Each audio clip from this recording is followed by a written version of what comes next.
cool. Yeah, super cool. Yeah, actually, it was not really planned that you come from the left side or right side, so we kind of Improvise randomly, but it was very good. Yeah, I hope you guys had a very nice conference already. I think the venue is really nice. I think the last code talk that I've been to was in 2015, 16, something in Berlin still. So it's a long time ago and was still in Berlin. Yeah. Coming to the topic, so as things that we're going to talk about the state of GenAI, right? I think the whole conference was probably about AI, right? Vibe coding and so on, and we're just going to give our realistic opinion on where are we right now and where we are going, right? Just to do a short introduction about us. So today there's Alejandro. He's the director at Zalando. He worked for the Ethical ML Institute before, but also for the UN. And I'm Dad. I have my own data consultancy right now, Datanomic, but before that I headed AI at Axel Springer and also Idealo. All right, what did this talk about? Well, we already talked about AI, GenAI, right? But in 2025, obviously everyone was talking about AI, right? You see it on LinkedIn, you see it on the news, everywhere. Obviously, what we exactly talk about GenAI, we talk about ChatGPT, we talk about agents and vibe coding. We also talk about multimodality, so there was not just only text, but we also talk about voice, and also we had a lot of new video models as well. Who of you actually use ChatGPT daily? Oh, it's actually not 100%. That's interesting. Yeah. Okay. Who of you use a large language model? Okay, that's similar. Yeah. But basically, AI is becoming like a day-to-day tool already, right? So there's 800 million people using ChatGPT weekly. Obviously, we didn't count like Claude, right, or other tools like Mistral, but that's a huge number. On the other hand, there's also job paradox. So you probably heard, right, Amazon is firing people, Google is firing people, everyone in the US, big tech is firing people. And it is true, right? You can feel this in Germany as well, that there's a decline in jobs, especially for junior developers. The question where this will go, right, and how we want to do it is something that we also try to answer in our talk a bit. This is you probably heard of Daniel Raleigh before, right? He talked about big data. Alejandro and me are kind of old already in the industry for a long time. We've been through a lot of phases through big data and data science. And every time this quote was also correct, right? So basically, big data, or now it's GenAI, is like teenage sex. Everyone talks about it, but really no one really knows how to do it. And everyone claims it's doing it, right? And that's kind of a little bit true also for GenAI in some perspective. So this is the agenda for today. So Alejandro will talk a little bit about the GenAI myth, what it can do and what it can't do. I will go a little bit deeper into agents, talking about what agents are and also the experience with I have. Also then I will also talk about vibe coding, and then basically Alejandro will summarize it with what GenAI products you can use today, especially for developers. And then we also try to give a little bit of outlook as well, how GenAI is going. Great. So we're going to start also with some of the myths in GenAI. I think we hear that it's going to solve all the problems, but at the end, we also have to be quite pragmatic, right? In terms of the iceberg, right, we're starting from the top, right, and we're slowly going to be going down and down as we go through the slides and presentation.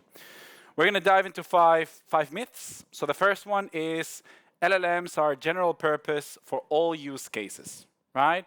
So this is something that probably has come up, right? You've tried it once and you say, oh my God, it can solve the world. And I want to actually see from the room, overall, who here thinks in terms of putting a prototype or a model into production? Who thinks it would be a good idea to use an LLM as a sentiment classifier, right, for a particular input, right? Predict for a class, predict for a binary, right? Show of hands, who think it's a good idea? Yeah, not too bad, right? Maybe okay, maybe a little bit too much compared to something like scikit-learn, right? What about perhaps thinking of using it as multi-class classifier, right? I mean, still okay, more or less, right? You're probably better off training something more specialized. But what about then thinking, yeah, predicting the prices for the following time series data set, right? That's when it starts getting a little bit, perhaps dodgy, right? You start putting it to like trade some stock, right, on crypto exchange, or even starting to just optimize, warehouse allocation, right? Obviously, when it comes to LLMs, like any other tool, there is a time and a place, right? And this is also something that we're going to have to see today, right? These things are not just magic, right? They allow you to actually deliver, use cases that they're fit for. So that's one of the myths. We're going to talk a little bit more. Second myth, largest opportunities, lie within LLM task automation, right? We've seen all of this workflow automation, right? It's like you have the way of doing this stuff. Why don't you just put an agent in between, right? However, when it comes to automation, yes, you're introducing ways of cost saving in terms of, OpEx, right? However, at the end, it's not that simple, right? And the value actually is unlocked whenever you actually identify things that create value, right? Not just automate the current. So to think, hey, I'm going to automate these humans with this tiny, maybe, not as intelligent human, right? Intern that is going to do it. There may be other opportunities, right? Like doing forecasting, automation, optimization on top, right? We continue. Another myth, right? Algorithmic bias and ethics is not a GenAI problem, right? That's just a machine learning problem. We don't have to care about it anymore, right? And we've actually seen, if you've been involved in machine learning in any organization, right? I actually really like this meme that says, hey, the battle with the robots in the future was super easy to defeat. How did that happen? And then if you look at the training data, it was all skewed mostly towards sticks and stones, right? But this is true, right? When it comes to machine learning, what do they do? Learn, right? And in that specific case, you can learn the biases. You can learn the human, a bit too human, right? Here, for example, we see in the context of applied scientists, right, software engineers, when they create machine learning models, there's not just the putting it through the fence, but also you may have the situations where the legal team appears and says, what have you done, right? It's like you didn't think about these considerations, compliance, data privacy, governance, blah, blah, blah, right? Not as simple. The next one, the S in MCP stands for security, right? Can you find the S? Right? So for this one, basically, we've actually seen a couple of cases, high-profile cases, where LLMs have actually caused security incidents and vulnerabilities. Here you have the lethal trifecta, right? Untrusted content, external calls, private data. So hey, we're now in SQL injections like it's 1997, right? You go into your website, you go into your query URL, and in the get, you put an apostrophe, drop all tables from blah, right? So we need to be careful, right? This just goes back to fundamentals. So this is another thing to think about, right? And here we saw one of the examples with Claude that basically just steals crypto wallets, right? I mean, yeah. There's also now emerging taxonomy that is coming out for basically supporting and understanding what are these new vulnerabilities that we're facing, right? So this is also something that requires us practitioners to be able to identify and iterate on. And the last myth, right? So from prototype to production in only 2 days, right? This is what you think about. You start with Claude Code or you start with something like that, lovable, right? And then suddenly you're so productive. You build something, right? But then after a couple of iterations, you realize you don't know what's going on. It built it on some Next.js, React.js thing. Maybe you're a Python developer. You don't know what's going on, right? So in that case, the 80% may look simple, but the 20% often is absolutely required, right? And we've seen this, Twitter, right?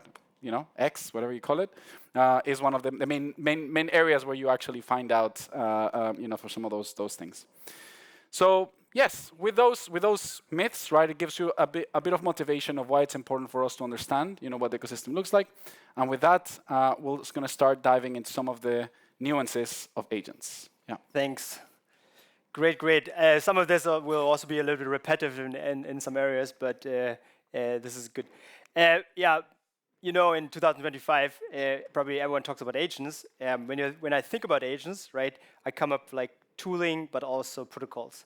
Like in terms of tooling, you've seen probably Devon AI. Anyone heard of Devon AI? Yep. Yeah, some of them. So Gemini is kind of like the first autonomous AI software engineer, and it claims to solve a lot of complex problems. But if you look closer, right, it's not correct. But it's a good hype. There are Jules, there's Manos. You probably heard of a Codex, Cloud Code, right?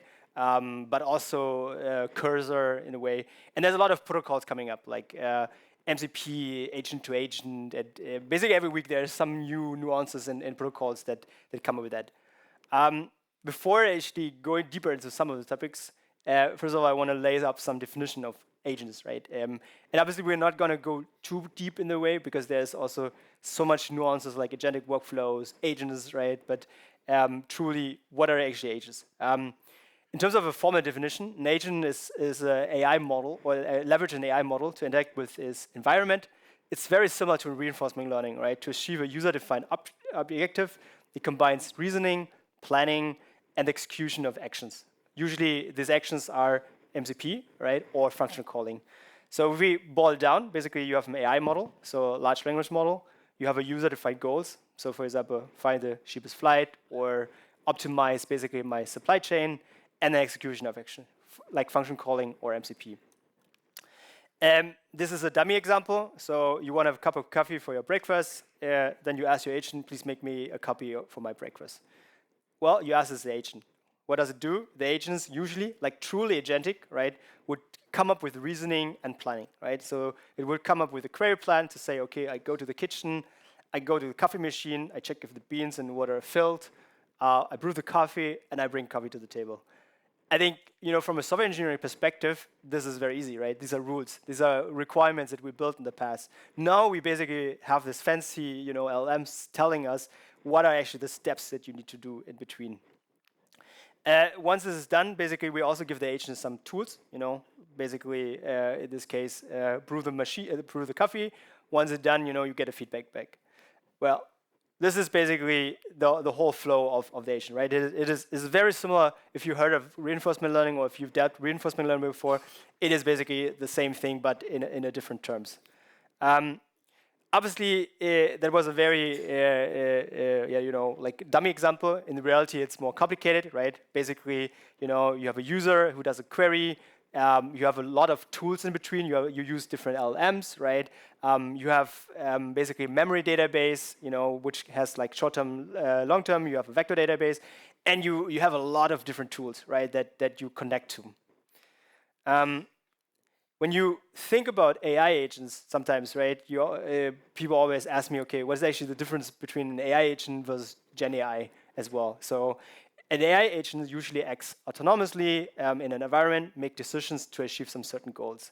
And GenAI is different because GenAI usually, you get an input and you create a new content, you generate, right? So these are the two things that you need to remember when you think about AI agents versus generative AI. When you think about AI or agents, right, and also like all the protocols that is coming up, like MCP and agent to agents and all this stuff, right? I want to go back a little bit, like the evolution of the internet. Which is interesting because in 1989, basically the internet was invented, right? And over time, basically different protocols arise, right? So for example, in 1986, HTTP became 1.0. Then in the 2000 years, we had APIs basically first, like with SOAP, and then XML. Who of you use XML? Okay, only a few, right? But still, basically XML was the de facto data type structure before, and then JSON replaced basically all XML, right? But if you're a developer, probably you all have JSON-based structure, right? And then over time, basically, you had more fancy stuff like event-driven, Kafka, and so on. And then basically 2024, 2025, we have like MCP and agent to agents. As you can see, we are basically at the very early beginning of a protocol, right? So there's a lot of things, if you use agent these days, you are at the early beginning. There's so many things that is still not there, right? If you look at the whole timeline. Yeah, as I said, so what are the challenges, the limitations overall? Was for me using agents, right? As I said, we are very early, it's very mature. When you use execution, right, it's also not stable all the time. So for example, sometimes you tell the agent to do something and then it doesn't execute, right? Because obviously there's some stochastic component in there, right? So this is not so easy. There's a lack of reliability. I will go deeper more what this means because it is, for simple stuff it's fine, but even for multi-agent or multi-step reasoning, it is not working stable. And obviously standardization, right? So when API came out, you had a lot of definitions that are not stable, and it's changing over time. So if you're creating something today, you don't know whether tomorrow it will hold. And then the aspect that already Alejandro came up is, there's no S in NSAP, right? So there's no security. So they have a OAuth 2.0 draft, but basically for myself, when I had to create my own MCP server that I wanted to expose publicly, right, for a project, I actually had to build my own OAuth layer, right? So this is not like trivial at the moment. Yeah, so this is a very simple example why agents are still complicated, right? And actually, this is basically statistic 101. If you go back to high school, you will know that, if you, for example, have, multi-step reasoning, the probability to the power of n is different when you think about the average, right? So in this case, for example, if you ask the LM what is 70 plus 8, you have maybe a 90% accuracy that is 25. Obviously, you can do validation in there, but statistically, you have a 90% accuracy. But then when you think about multi-step reasoning, right? So you go to the website, select the date and the select origin, and so on.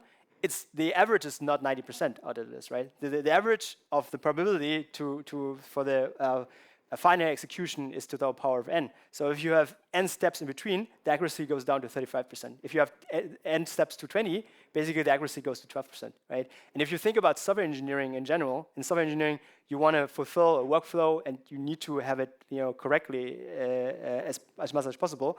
This is not good enough. All right, then let's go also to one of my favorite topic this year, and probably everyone does it as well. Who actually vibe codes? Wow, not so many actually. So you should actually go home and install Lovable or you work with Lovable or Cursor because obviously this is the new cool thing in this world. All right, so when I was in I don't know in a year, but I was young, right? I was working for Pivotal, a US software company, and basically we got a contract, a very big contract from Volkswagen at the time. It was shit tons of money that we got from Volkswagen to actually teach them software, right? That was me basically in Berlin at the time, coming from Silicon Valley, right, back to Berlin, and then on the ground teaching Volkswagen to do software. It sounds a little bit arrogant, right? But we try to teach them, the Silicon Valley way, kind of, right? So we taught them concepts, culture things like balanced teams, product discovery, lean startups, right? So probably you heard of Eric Ries. So this was one of my colleagues.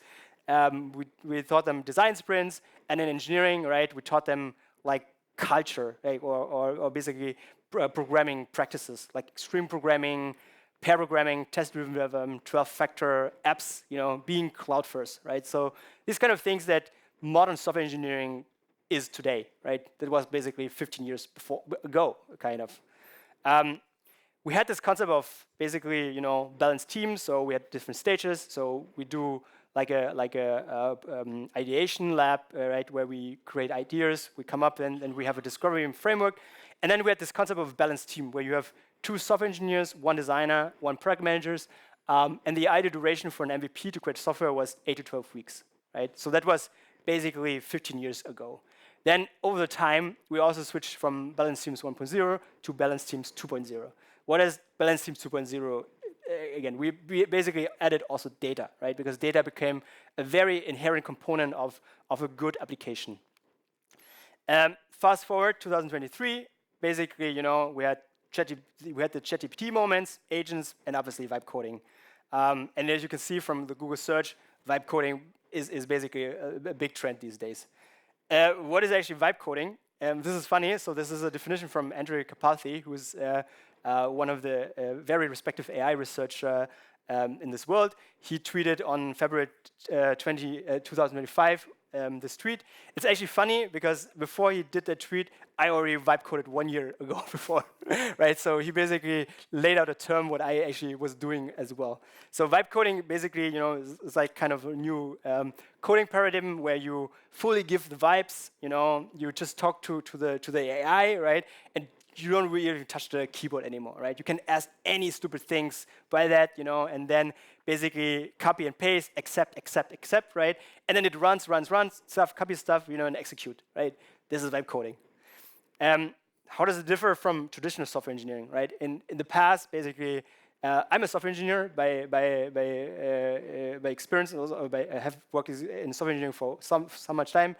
Basically, what I got was we got product requirements, right? Where the business, they had ideas, right? They wrote it down. Sometimes they were stupid, right? But usually we try to implement them in a way. And then we coded, right? We wrote tests. We did pair programming. We did test-driven development, right? And then we executed.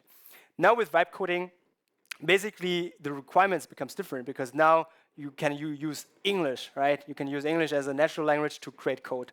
And then the AI generates codes, and then you get a product, right? So it's two different ways how you can actually generate code.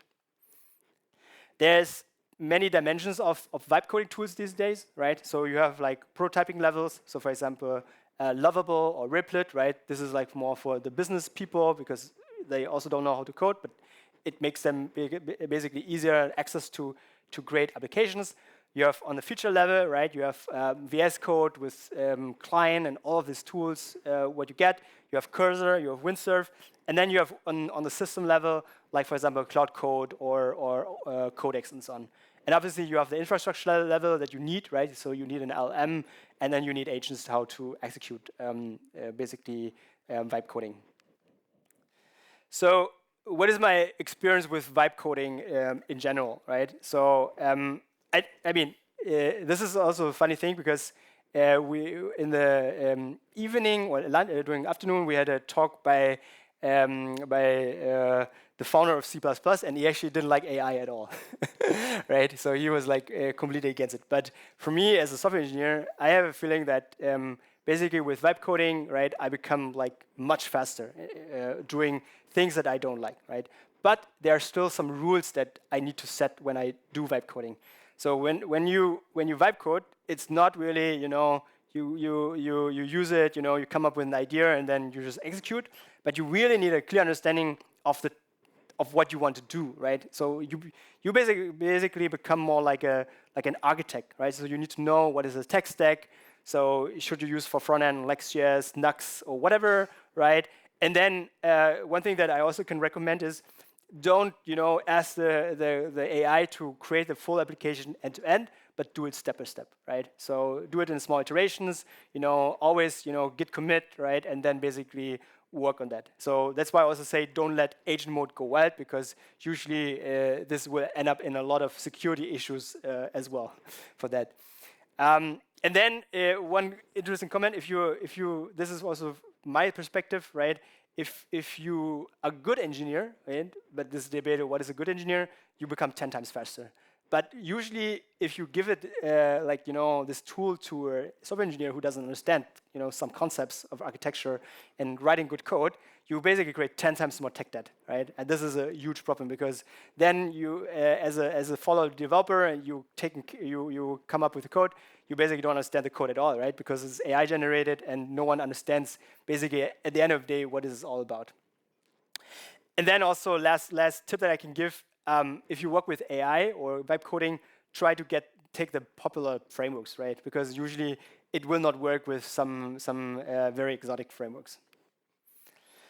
Okay, obviously in the beginning we said there's a job paradoxum, right? Because many people are losing jobs these days, and it is kind of what it is, and it is unfortunate.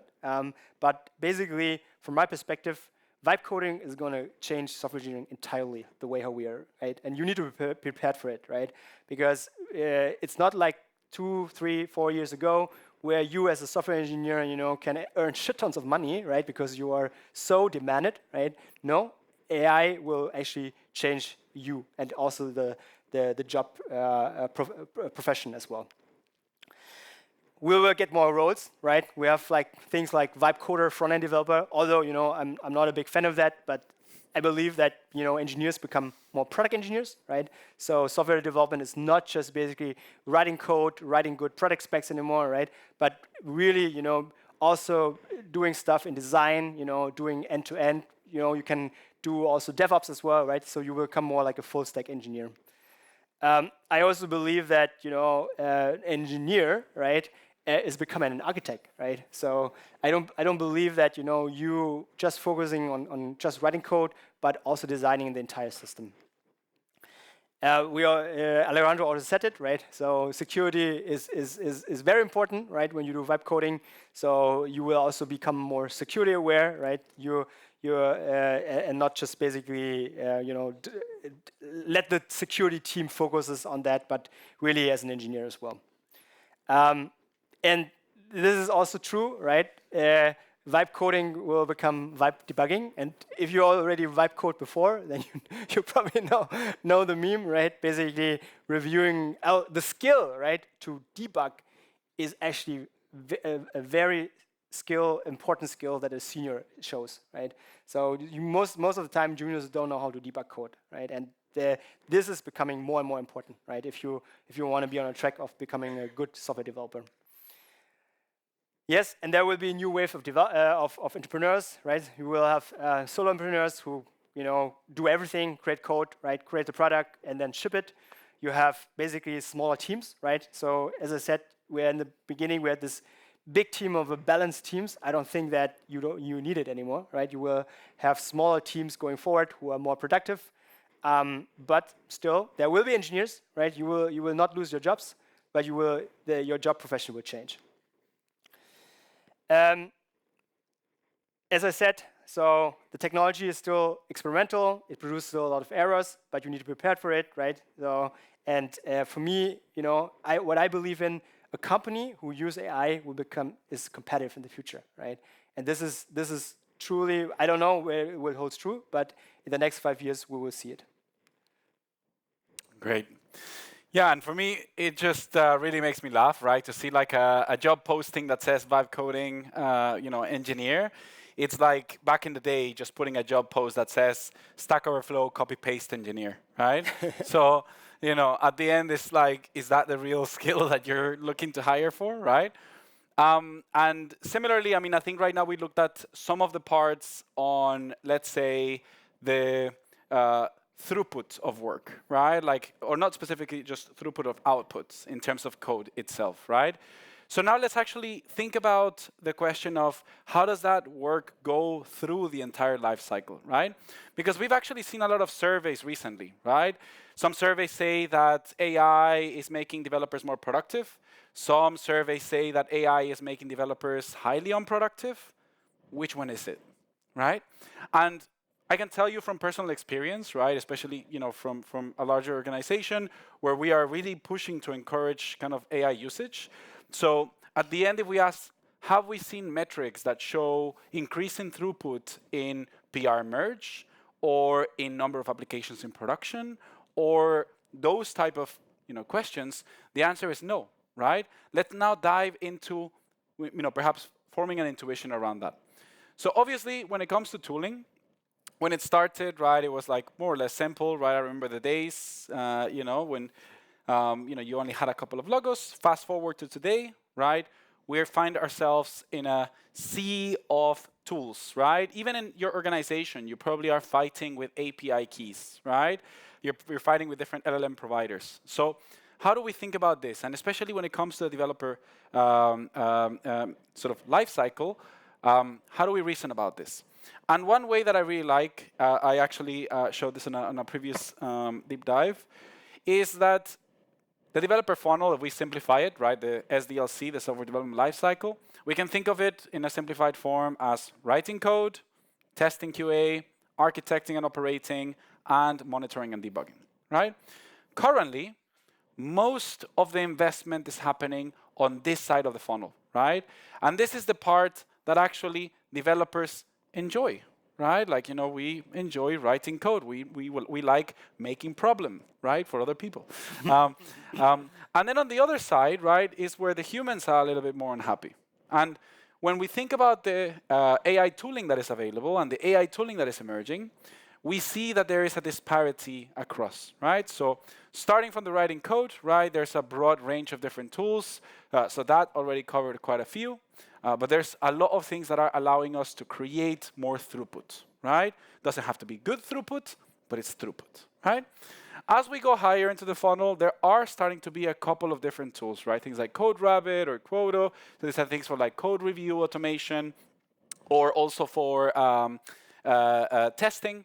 And recently, actually, we're discussing internally that, the nuances of how do we actually roll this out, right? How do we leverage this in an enterprise context? Do we just let those AI code reviewers merge PRs? What is the impact of that? What happens if something blows up, right? Sitting together with the weekly operational reporting meeting and basically saying, how did this happen? And just say like, well, GitHub merged it, right? Copilot merged it, right? It's not my fault, right? But there's actually even less maturity of those tools. Let's go one step further, right? We start looking at some of the tools on the architecting and operating. So we're starting to see, tools like, Kubernetes GPT, right? Basically plug in, an LLM into your kubectl, right? Who's going to do that, right? I mean, maybe with read access, right? But I don't know if you're going to just give it like, full cluster edit access. And a lot of the tools here are just to create configuration, right? Create YAML, create CloudFormation scripts, right? But at the end, there's not much kind of like insights that are coming out of that.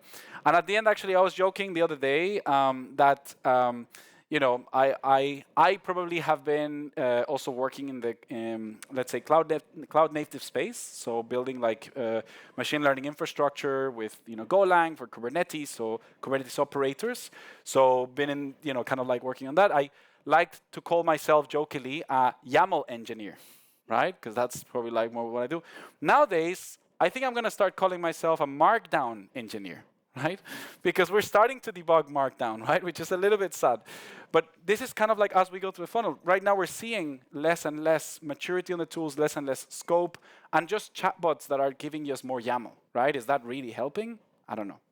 And then at the bottom of the funnel, the monitoring and debugging, there are some interesting tools that are appearing, right? Obviously, Sentry's outside. I'm going to speak nicely, right? Great tools, right? But then again, right, as we go through the funnel, we're still kind of like having more questions. How do we actually enable things that may have more direct impact into production, right? There are some interesting approaches, but I think as that mentioned, we are still in what we would consider kind of like the early days of the internet, right? And I actually really like that reference, particularly because also working in other large organizations, right, that have been, working since the 70s, let's say, we actually find that in some cases they have their own custom, protocols in there, right?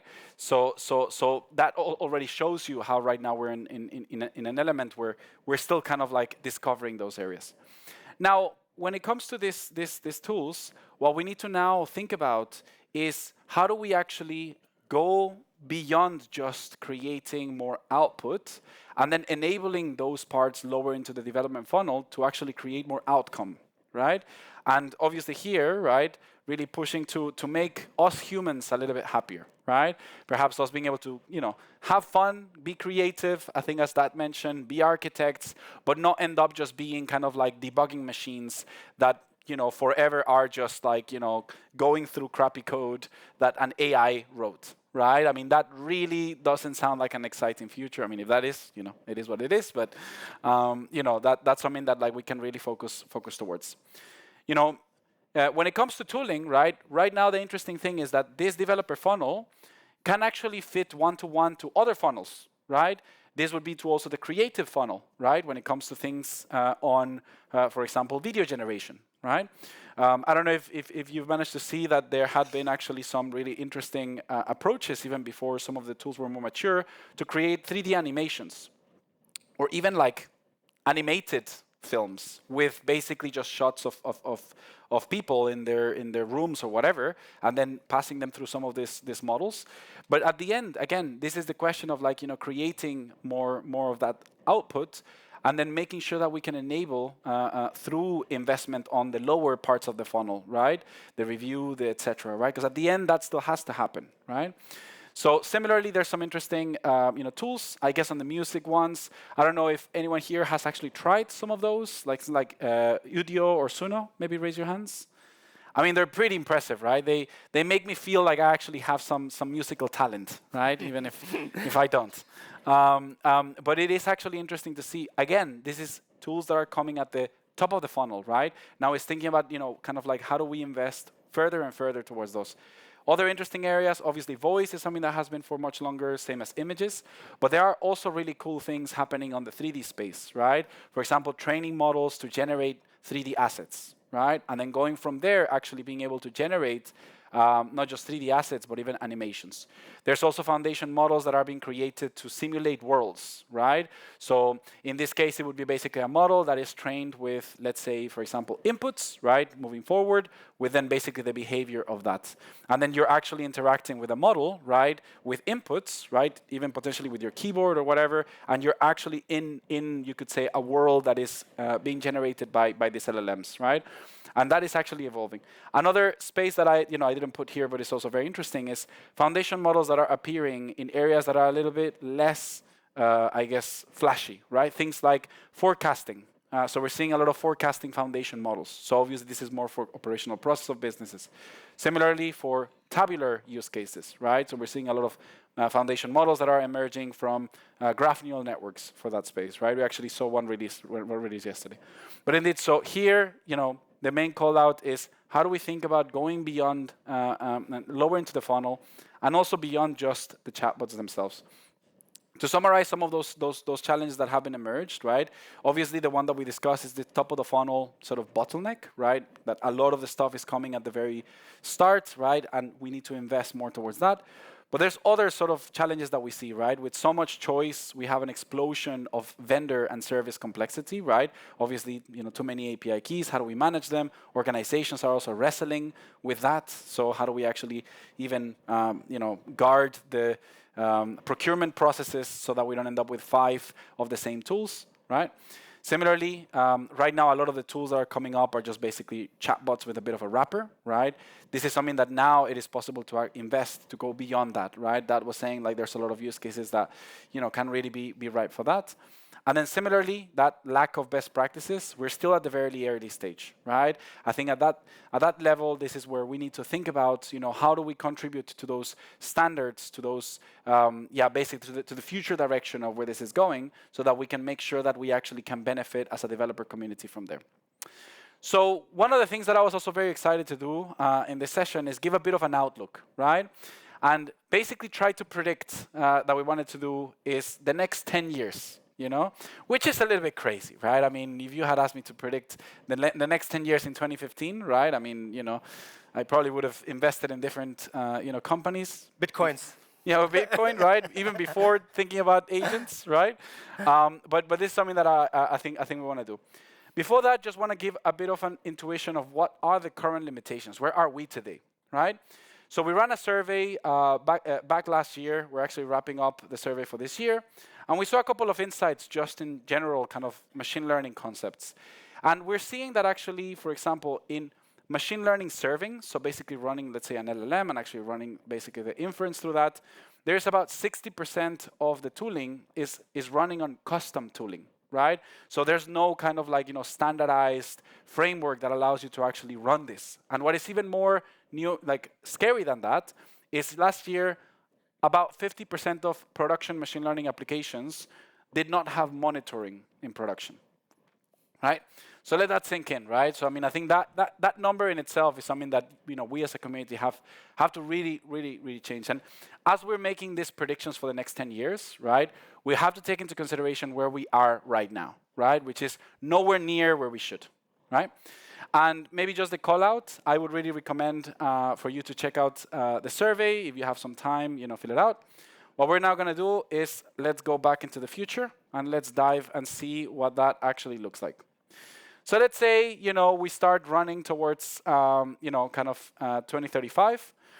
Today, we run into 2027. And basically here we assume, some safe predictions, right? I don't want to go like, too crazy. Most organizations will have hired AI engineers. Everyone has at least their own personal agents. Today we already kind of have that for chatbots, but not yet for agents themselves. Obviously, those are the green ones, but now actually going into the more amber ones, unified standard for machine learning monitoring arrives. But actually, I would even say a new standard for context arrives, right? So this is something that we're actually currently seeing, that the heterogeneity is, exploding right now. I can tell you that it hasn't peaked, right? One of the, again, kind of like bets is that it will only peak until 2027, right? Just imagine that. That's going to take, already well. We know that today, as of today, the actual time to get to production from an AI application, right, takes about 3 to 6 months. So hoping that by 2027, it will be less than 1 month. We'll see. Not very clear on that one, but hopefully. We've seen some standards, right, in software engineering, right, like OpenTelemetry, that have managed to do this for monitoring, right? But here is something that we're actually seeing some of the companies like Anthropic, etc., OpenAI, that are trying to race against those different protocols. 2030, right? We arrive. The bet here is MLOps unifies, right? We actually start seeing a standard that brings together this machine learning operations and the LLM operations. So this is actually going to enable basically these communities to really come together and drive some of those areas. Most organizations have a central agentic platform, right? So whether build or buy. And some of those, and there's something to remember, some of those inference subsidies that, you think to yourself, oh, the tokens are very cheap, right? Like, right now I can run so much. My bet is that 2030 is when they stop, right?